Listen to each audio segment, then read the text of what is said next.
Je sais bien pas de quoi je parlerais, moi, aujourd'hui. Il me faudrait une idée, là, qui fait avec le début d'année, puis... Ouais.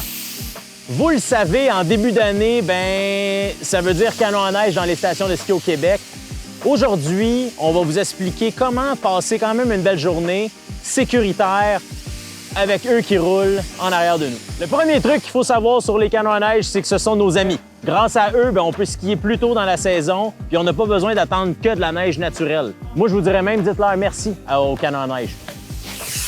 Merci, Canon. On partage l'amour, la gang. 2020, ça a été plus rough. Là, on s'aime, hein? Mais pas le droit de se coller avec un autre humain. Mais les canons à neige, oui, eux, on peut. Où passer dans les canons à neige? Dans cette mise en situation, on a 3 corridors possibles. Le corridor de gauche, le corridor central et celui de droite. Si on commence par la gauche, ben, on vous le recommande parce que vous allez passer entre la tête du canon à neige et sa traînée, donc la neige qui tombe artificielle.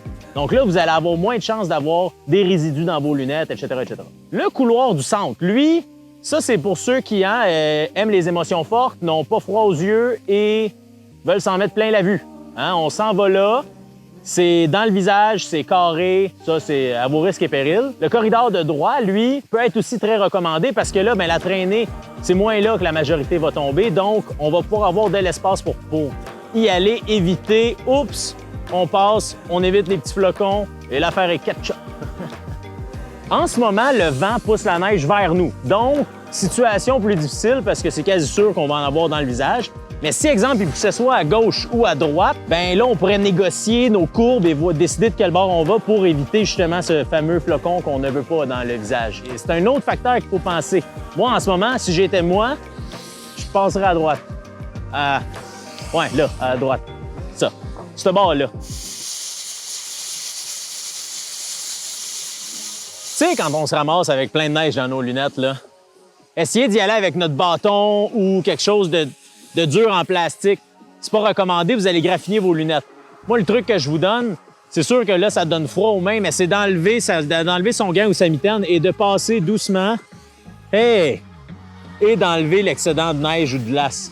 Si c'est de la glace, mettre la chaleur d'une main va faire fondre la glace, tandis que si vous essayez de passer avec votre poignet en plastique, bien, ça risque de graffiner vos lentilles.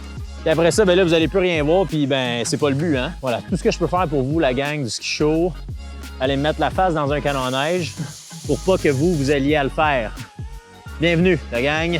En dessous de chaque canon à neige, il y a un amoncellement de neige qui est là. Premièrement, faites attention parce que si jamais on descend une piste puis il y en a une, ça peut être un peu mélangeant d'un point de vue blanc sur blanc. Donc, on fait attention. Et si vous voulez avoir un peu de fun, honnêtement, passez en dessous, un petit jump tout en restant sécuritaire.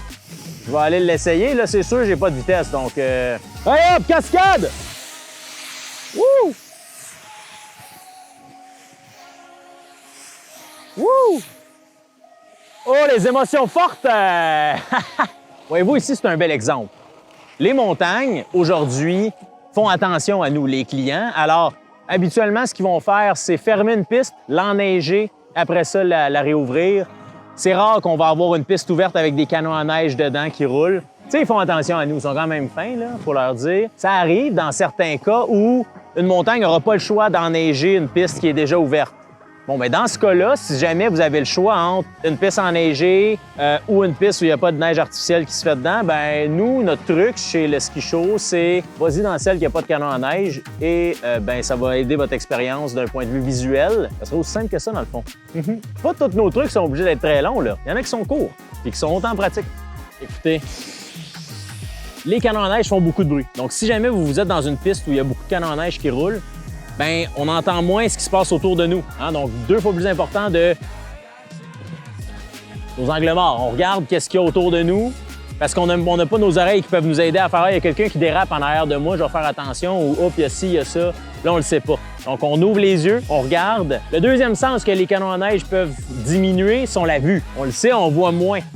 En plus, si jamais tu te ramasses avec des trucs dans tes lunettes, du genre des petits cristaux, bien, tu vois encore moins. Le truc qu'on aurait à vous donner, c'est d'arrêter, de nettoyer nos lunettes et de continuer. On regarde qu'est-ce qui se passe.